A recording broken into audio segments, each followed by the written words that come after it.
बिस्मिल्लाहिर्रहमानिर्रहीम। अस्सलामुअलैकुम dear students. आज हमारा टॉपिक है जनरेशन्स ऑफ कंप्यूटर कि हमारे कंप्यूटर में जो चेंजेस आती रही हैं हार्डवेयर में सॉफ्टवेयर में दोनों में। आपको पता है कि जैसे हमारी जो टेक्नोलॉजी है वो एडवांस होती गई।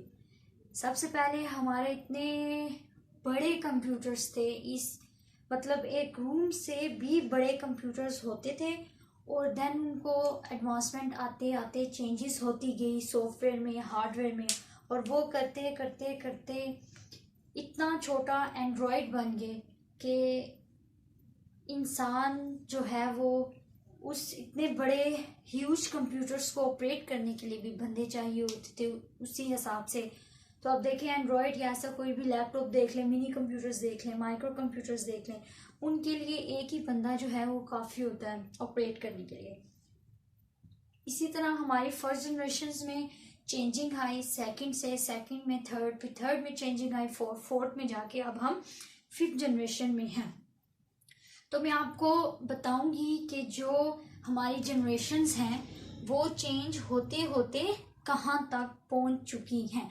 मैं आपको हर जनरेशन में क्या क्या एडवांसमेंट आई और हर जनरेशन का टाइम पीरियड क्या था, ये सारी चीज़ें मैं आपको आज इस टॉपिक में कवर करूँगी। तो आज का हमारा टॉपिक है जनरेशन्स ऑफ कंप्यूटर। तो हमारी जितनी भी टेक्नोलॉजी है वो हमारी हार्डवेयर और सॉफ्टवेयर में चेंजेस आती रही और वो हम एडवांस से एडवांस होते गए। तो मैं आपको one by one her generation में बताऊंगी क्या क्या एडवांसमेंट आई, क्या क्या डिस्कवरी हुई और वो चेंज होते होते हम फिफ्थ जनरेशन में कैसे पहुंचे। तो अब हम शुरू करते हैं।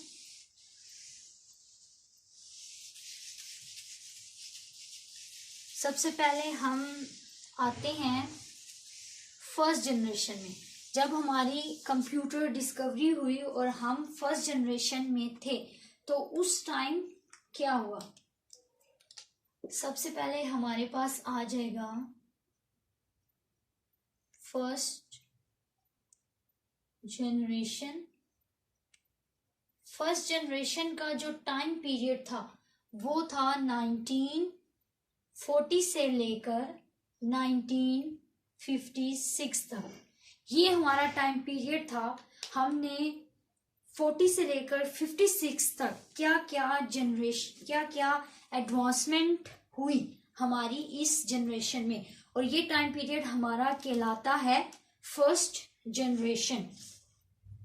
अब हमने फर्स्ट जनरेशन में क्या क्या यूज होता था और क्या क्या टेक्नोलॉजी थी। सबसे पहले फर्स्ट जनरेशन में used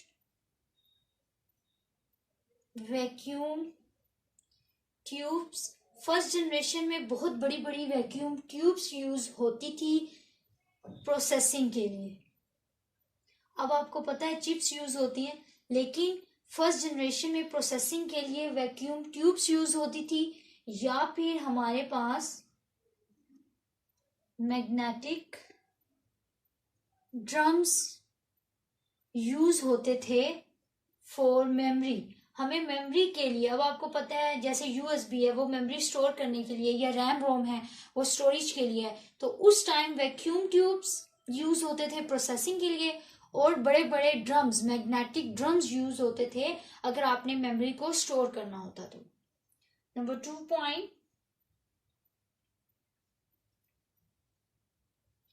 vacuum tubes to be replaced often due to short life span। इसका क्या मतलब है कि जो वैक्यूम ट्यूब्स हैं वो कुछ टाइम बाद हमें रिप्लेस करनी होती थी, इसलिए इसमें बहुत ज़्यादा खर्चा हो जाता था कि हमने वैक्यूम ट्यूब जो हैं वो कुछ टाइम बाद अब जैसे देखिए, अब हम यूएसबी, अगर हमारी यूएसबी में एरर आ जाए या हम उसमें वायरस आ जाए तो हम क्या करते हैं, हम यूएसबी को फॉर्मेट कर लेते हैं और फिर हम दोबारा से उसे हम यूज़ कर लेते हैं। लेकिन जो फर्स्ट जनरेशन था उसमें जो वैक्यूम ट्यूब्स थी हमें कुछ टाइम के बाद, कुछ शॉर्ट लाइफ स्पेन के बाद, कुछ टाइम पीरियड के बाद हमें वैक्यूम ट्यूब्स को जो है वो यूज करना पड़ता था, दोबारा से हम उसे रिप्लेस करते थे, देन यूज करते थे। उसके बाद हमारे पास क्या है, स्लो ऑपरेशन स्पीड। इसकी स्पीड क्या थी, बहुत ज्यादा स्लो थी। Number 4 point, expensive to operate, कि ये ऑपरेट करने के लिए एक्सपेंसिव होता था। जैसे मैंने आपको बताया कि इस कमरे जितने जो है वो कंप्यूटर्स होते थे, इस मतलब रूम जितने जो है इतने ह्यूज कंप्यूटर्स होते थे, तो जाहिर बात है कि इतने बड़े कंप्यूटर को ऑपरेट करने के लिए आपको ज्यादा जो है वो लोग चाहिए ताकि आप कंप्यूटर को ऑपरेट कर सको। तो इसलिए ये एक्सपेंसिव हो जाता था अगर आप इसको ऑपरेट करना चाहो तो। उसके बाद हमारे पास आता है हाई इलेक्ट्रिसिटी कंजप्शन। अब जाहिर बात है, आपको पता है कि एक छोटी चीज और एक बड़ी चीज वो इलेक्ट्रिसिटी ज्यादा लेती है। तो ये बड़ी बड़ी जो है वो ड्रम्स थे, बड़ी बड़ी ट्यूब्स थी, तो ये हमारी हाई इलेक्ट्रिसिटी कंज्यूम करती थी। उसके बाद हमारे पास क्या आता है,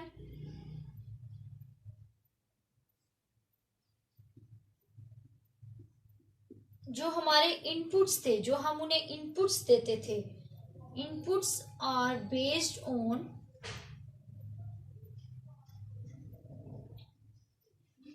पंच कार्ड्स। अब आपको पता है कि इनपुट देने के लिए आप क्या करते हैं, जस्ट की प्रेस करते हैं तो वो हमें हमारे लैपटॉप को या एंड्रॉयड को इनपुट मिल जाता है। लेकिन उस टाइम इनपुट्स जो है वो पंच कार्ड्स की मदद से होते थे या फिर पेपर टेप की मदद से हम इनपुट देते थे। उसके बाद 7 पॉइंट, जो हमारे पास आउटपुट्स आते थे वो डिस्प्ले या प्रिंट्स आउट। तो ठीक है, जो आउटपुट्स थे हम उन्हें प्रिंट कर सकते थे या फिर वो हमारे पास डिस्प्ले होके आ जाते थे। जो इनपुट्स थे हम उन्हें पंच कार्ड्स की मदद से देते थे। नंबर 8 पॉइंट, ये स्लो स्पीड होते थे। उसके बाद solves only one problem at a time. आपको पता है कि ये बहुत ज्यादा ह्यूज होते थे, तो ये एट अ टाइम एक ही प्रॉब्लम को जो है वो सॉल्व कर पाते थे। इनकी जस्ट इतनी कैपेसिटी थी कि ये एक ही प्रॉब्लम को सॉल्व कर सकें। उसके बाद इसी के साथ पॉइंट है कि टेक डेज और वीक, कि ये हफ्ता हफ्ता ले जाते थे अगर आपको न्यू प्रॉब्लम सेट करनी है। तो अगर आपको न्यू प्रॉब्लम कोई आ जाती थी तो आपको वीक, एक फॉर एग्जांपल आपको एक वीक मैक्सिमम या फिर कुछ डेज आपको वेट करना पड़ता था और फिर आप क्या कर पाते थे कि नई प्रॉब्लम को इनपुट कर पाते थे। तो ये क्या करता था कि एट अ टाइम एक ही प्रॉब्लम करता था। अगर आपको न्यू प्रॉब्लम आ गई है तो आप वीक का इंतजार करते थे। आजकल क्या करते हैं कि आपको पता है, जैसे आप लैपटॉप में गूगल पे भी काम कर सकते हैं, साथ आप पिक्चर्स भी देख सकते हैं, साथ आप वीडियो भी प्ले कर सकते हैं, तो एट अ टाइम आप डिफरेंट टास्क कर सकते हैं। लेकिन उस टाइम फर्स्ट जनरेशन में क्या होता था कि आपको एक ही प्रॉब्लम सोल्व करनी होती थी एक वक्त में। अगर न्यू प्रॉब्लम आ गई है तो उसके लिए आपको कुछ डेज या वीक वेट करना पड़ता था ताकि आप उसे वो प्रॉब्लम दे सकें। उसके बाद 9 पॉइंट आपके पास क्या है, मशीन लैंग्वेज, जिसको हम लो लेवल लैंग्वेज कहते हैं। आपको पता है कि जो मशीन लैंग्वेज होती है वो सिर्फ अंडरस्टूड बाय कंप्यूटर होती है, वो कंप्यूटर समझ सकता है, इंसान नहीं समझ सकता। तो क्या होता है, टू परफॉर्म टास्क,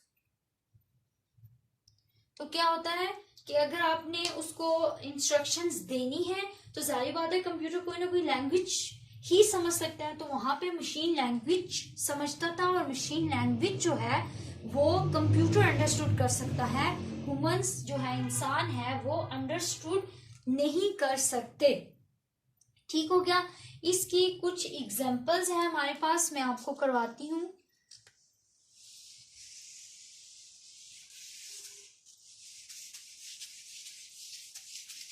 इसकी कुछ एग्जांपल्स मैं आपको बताती हूँ, उस टाइम जो है वो कौन कौन सी एग्जांपल्स थी।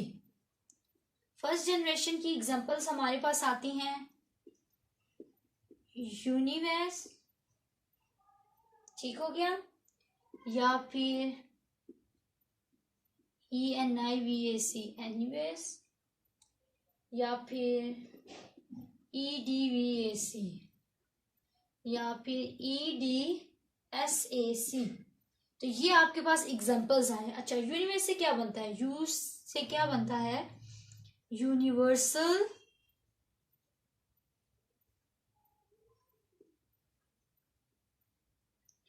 ऑटोमेटिक कंप्यूटर, ठीक हो गया। और यूनिवर्स से क्या बनता है? Electronic numerical integrator and calculator. ये उस टाइम के फर्स्ट जनरेशन के कंप्यूटर्स हैं। इससे क्या बनता है? इलेक्ट्रॉनिक, इसकी एब्रिविएशन है electronic discrete variable and calculator. And next one, E for electronic delayed, S for storage, A for automatic and C for calculator। ये उस टाइम के एग्जाम्पल्स हैं कंप्यूटर्स की, जो कंप्यूटर फर्स्ट जनरेशन में 1940 से लेकर 1956 तक हम इस्तेमाल करते रहे हैं। ठीक हो गया। अब इसमें आपको पता है मैग्नेटिक ड्रम्स यूज होते थे, पेपर टेप वगैरह यूज होती थी, पंच कार्ड जो है इनपुट के लिए यूज होते थे। ये आपके पास फर्स्ट जनरेशन की एग्जांपल्स हैं। अब हम जाते हैं सेकंड जनरेशन पर। अब देखते हैं कि सेकंड जनरेशन में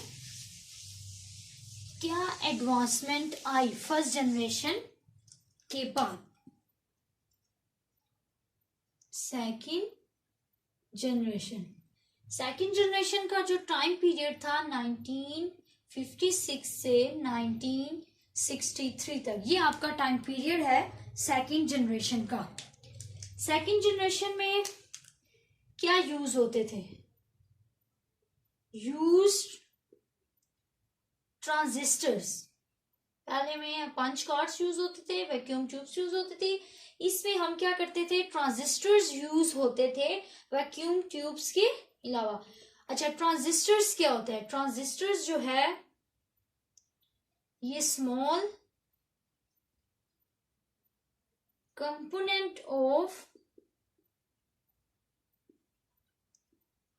सेमीकंडक्टर मटेरियल, कि ये सेमीकंडक्टर मटेरियल है जो ट्रांजिस्टर्स है।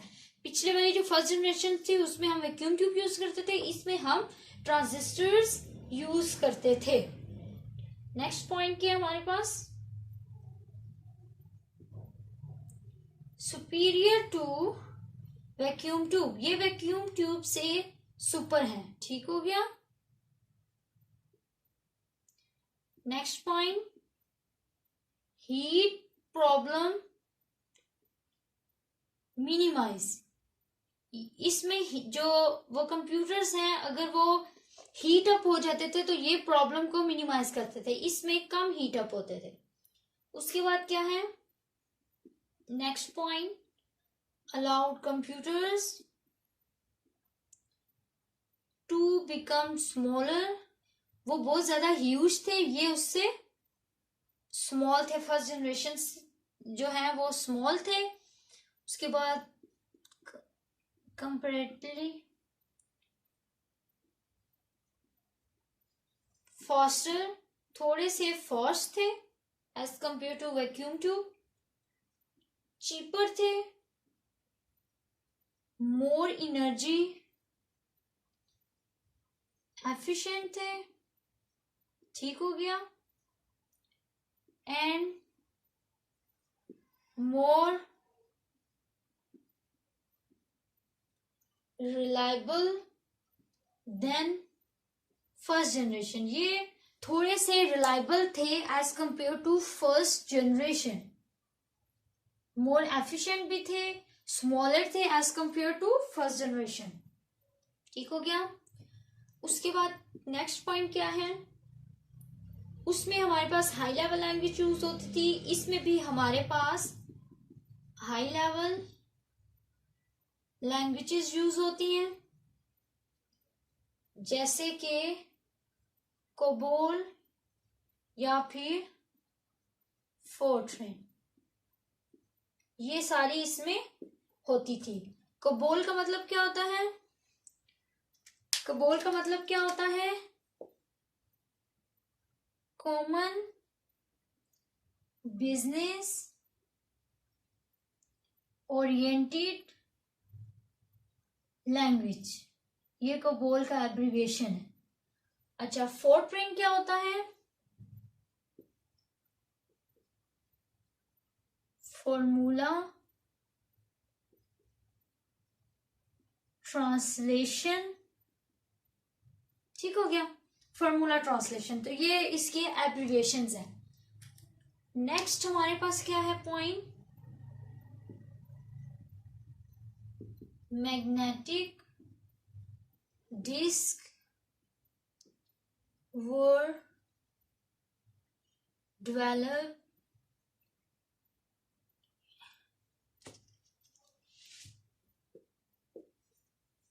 to store data। पिछले वाले में जो इनपुट देने के लिए क्या था हमारे पास, पिछली जो फर्स्ट जनरेशन थी उसमें पंच कार्ड्स हम यूज करते थे, और इसमें हम क्या करते हैं, मैग्नेटिक डिस्क हम इस्तेमाल करते हैं। तो ये आपके पास क्या आ गया, सेकंड जनरेशन। सेकंड जनरेशन में हमारे पास ट्रांजिस्टर्स इस्तेमाल होते हैं, ठीक हो गया। ये वैक्यूम ट्यूब से ज्यादा सुपर होते हैं, अच्छे होते हैं, हीट प्रॉब्लम इसमें कम होती है, और ये स्मॉलर होते हैं as compare to vacuum tube, और ये मोर रिलायबल होते हैं as compare to first generation. इसमें भी हाई लेवल लैंग्वेजेस यूज होती है, जैसे COBOL FORTRAN. COBOL means common business oriented, FORTRAN means formula translation. Formula translation का क्या मतलब है, जैसे आपके पास कोई भी फॉर्मूला आ जाता है, अगर आपके पास फॉर एग्जांपल फॉर्मूला आ जाता है एरिया का या फिर पाई आर स्क्वायर, तो ऐसी जो फॉर्मूला है, फॉर्मूलाज को आप जो है इस लैंग्वेजेस के थ्रू आप उसे सॉल्व कर सकते हैं। तो ये आपके पास 1956 से 1963 तक ये सेकंड जनरेशन थी। अब हमारे पास आ जाती है थर्ड जनरेशन। अब हम देखते हैं कि सेकंड में ट्रांजिस्टर्स यूज हुए वैक्यूम ट्यूब के बजाय। अब देखते हैं कि थर्ड में हमारे पास क्या एडवांसमेंट आई थी। Third generation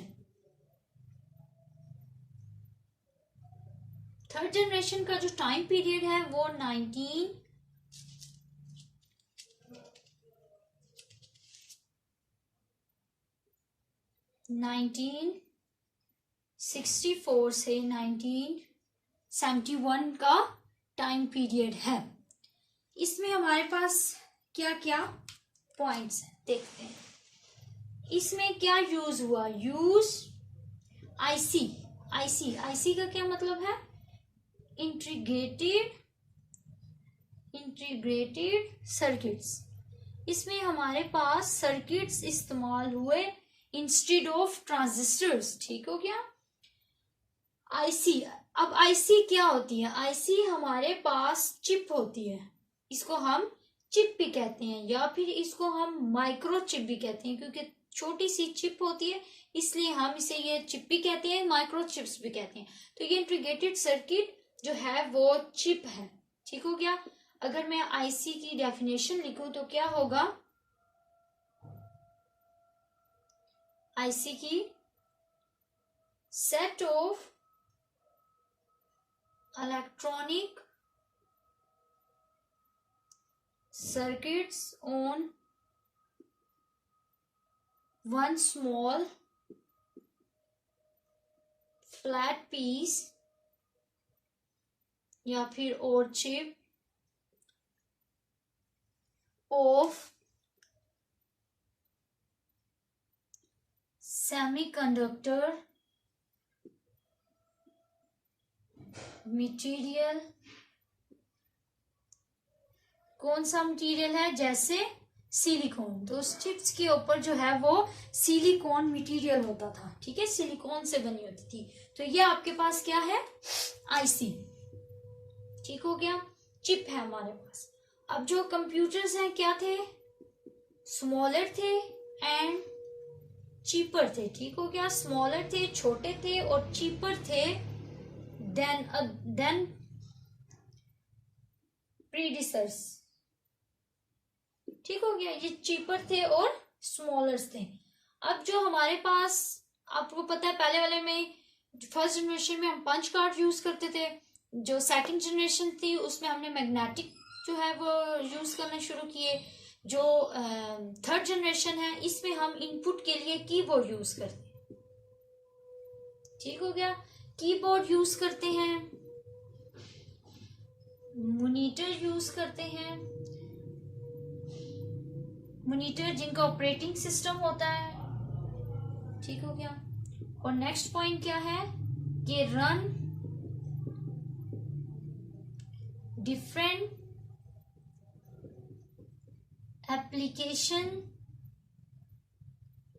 one time. ठीक हो गया, कि ये एक टाइम में डिफरेंट एप्लीकेशंस को जो है वो परफॉर्म कर सकते हैं, रन कर सकते हैं। एक टाइम में डिफरेंट एप्लीकेशंस को ये कर सकते हैं। तो ये हमारे पास थर्ड जनरेशन था। थर्ड जनरेशन में कीबोर्ड, मॉनिटर जिनका ऑपरेटिंग सिस्टम होता है, और ये एक टाइम में डिफरेंट एप्लीकेशंस को, अब देखें एडवांसमेंट आ गई। फर्स्ट सेकंड में हम एक टाइम में जस्ट एक ही प्रॉब्लम को सोल्व कर सकते थे। अब देखिए थर्ड जनरेशन में एडवांसमेंट आई, आप एक टाइम में डिफरेंट एप्लीकेशंस को परफॉर्म कर सकते हैं। जो जो एडवांसमेंट आती गई हमारी जनरेशन्स में, यूं यूं हम एडवांसमेंट की तरफ जाते रहे। अब हमारे पास जो थर्ड जनरेशन का टाइम पीरियड खत्म हुआ, अब हमारे पास आ गया जी फोर्थ जनरेशन। फोर्थ जनरेशन का जो टाइम पीरियड है वो 1971 से लेकर अभी तक जो है वो चल रहा है। अब हम आगे करेंगे, इसमें हमारे पास क्या टाइम आते हैं। इसमें हम यूज करते हैं VLSI। VLSI का क्या मतलब है, very large, V means very, L for large, S for scale, I for integrated circuits। तो इसमें आपने पता है पीछे वाले इंटीग्रेटेड सर्किट्स थे जस्ट, इसमें वेरी लार्ज। अब उसी इंटीग्रेटेड सर्किट में एडवांसमेंट आई और ये वेरी लार्ज स्केल बन गया। ठीक हो गया। अच्छा, जो हमारे पास VLC है, VLC में कितना है कि इसमें हमारे पास 5,000 से लेकर 10,000 तक ट्रांजिस्टर्स होते थे इसमें हमारे पास। ठीक हो गया, ये हमारे पास ये है। अच्छा, उसके बाद हमारे पास क्या आ गया था, नेक्स्ट पॉइंट हमारे पास क्या होगा कि हमारे पास पीसी आया। पीसी मैंने जैसे आपको बताया पर्सनल कंप्यूटर, आपको पता है एक से ज्यादा उसमें ट्रांजिस्टर्स यूज होते हैं। आजकल जो हम पीसी कंप्यूटर इस्तेमाल कर रहे हैं, पीसी जो बड़े बड़े, इतने बड़े भी नहीं, टेबल पे हम जो यूज करते थे। ठीक हो गया, तो ये हमारे पास जो है वो पर्सनल कंप्यूटर पीसी आ गया। इसी तरह ये हाई लैंग्वेजेस इसमें इस्तेमाल होती थी, हाई लैंग्वेजेस जैसे C++, ठीक हो गया, ये सारे हम इसमें इस्तेमाल करते थे लैंग्वेजेस में। अब ये जो है चीप है, सस्ते थे, पोर्टेबल थे। पोर्टेबल का मतलब कि आप एक जगह से दूसरी जगह इसको लेकर जा सकते थे, ठीक है।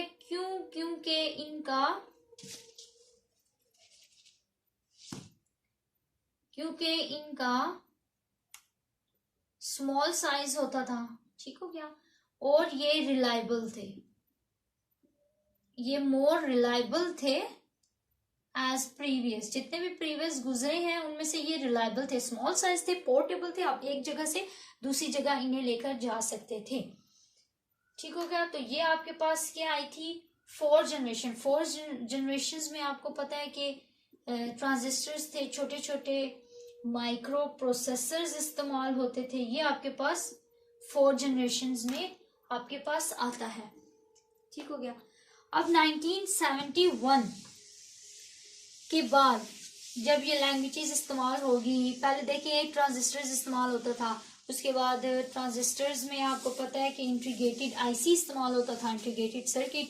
लेकिन 4th में क्या हुआ कि आप जो ट्रांजिस्टर्स हैं उनकी तादाद भी बढ़ गई, 5,000 से लेकर 10,000 तक इस्तेमाल कर सकते थे आप, उसमें एडवांसमेंट आई।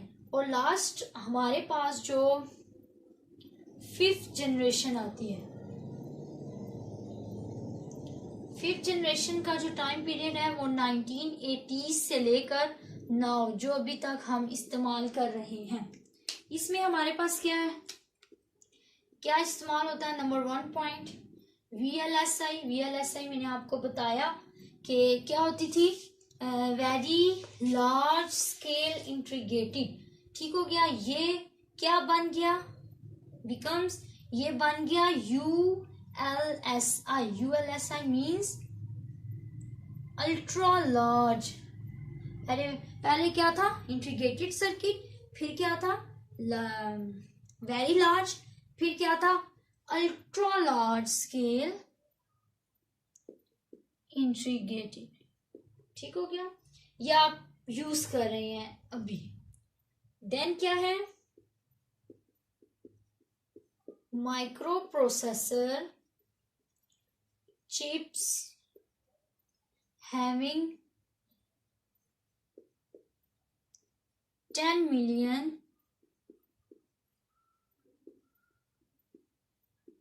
इलेक्ट्रॉनिक। आप इसमें माइक्रो प्रोसेसर जो है वो चिप्स इस्तेमाल होती हैं और ये 10 मिलियन इलेक्ट्रॉनिक कंपोनेंट्स पे डिपेंड करती है। इसमें इतने ज्यादा ह्यूज अमाउंट में 10 मिलियंस होते हैं। यहीं से आपको पता चल रहा होगा कि ये कितनी एडवांसमेंट आई है। Based on parallel processing hardware and AI। AI means artificial intelligence. ये मैं आपको अलग से, आर्टिफिशियल इंटेलिजेंस एक अलग से सब्जेक्ट है कंप्यूटर साइंस का, इंशाल्लाह मैं आपको ये सारा भी बताऊंगी।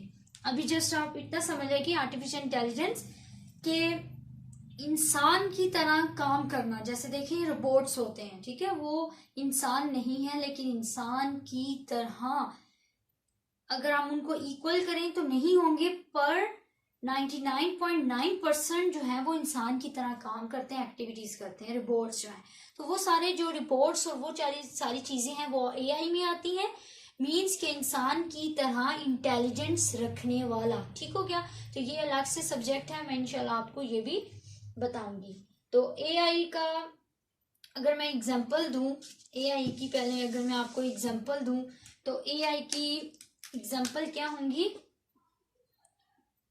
जैसे मैंने आपको अभी बताया रोबोटिक्स हो गया या फिर गेम चेस हो गया। वो आपको क्या करता है, इंटेलिजेंस, इंसान की इंटेलिजेंस की तरह सोचता है और वो आपके वो गेम खेलता है, ठीक हो गया। और उसके बाद वॉइस रिकॉग्निशन, ठीक है, इंसान की आवाज को पहचानना। देखें, एक जैसे बच्चा है वो अपनी माँ की या बाप की आवाज़ को पहचानता है, इसी तरह वॉइस रिकॉग्निशन जो इंटेलिजेंस है, अगर आप फॉर एग्जांपल वॉइस आप फिक्स कर देते हो तो ऐसे भी जो है वो कंप्यूटर्स या ऐसे भी एंड्रॉयड आए हैं जो जस्ट आपके ही जो आवाज़ सुन के या आपके ही जो है वो आइडेंटिफाई करके वो ओपन होंगे लॉक्स वगैरह। तो ये सारी चीज़ें वॉइस रिकॉग्निशन में आती हैं। उसके बाद हमारे पास क्या पॉइंट्स आता है,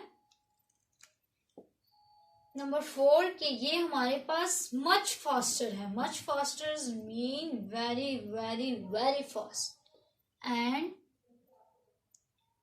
लार्ज स्टोरेज कैपेसिटी, इसकी जो स्टोरेज है वो बहुत ज्यादा लार्ज है।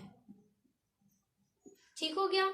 इसकी जो कैपेसिटी है सोचने की या फिर स्टोर करने की, ये इसकी बहुत लार्ज है और ये मच फास्टर है एज कंपेयर टू 4 जनरेशन। तो जो जो जनरेशन बदलती गई, एडवांसमेंट आती गई और आज हम जो भी है वो 5th जनरेशन में सरवाइव कर रहे हैं कि हम रोबोटिक्स को इस्तेमाल कर रहे हैं। ठीक हो गया। गेम्स, चेस और सारी हम गेम्स जितनी भी हैं जिसमें इंटेलिजेंस यूज़ होती है, इंसान की जैसी जहानत इस्तेमाल होती है, वो सारी हम 5th जनरेशन में ही कर रहे हैं। तो आई होप आपको जनरेशन ऑफ कंप्यूटर का टॉपिक समझ आया होगा। मेरा चैनल जरूर सब्सक्राइब कीजिएगा। Thank you so much.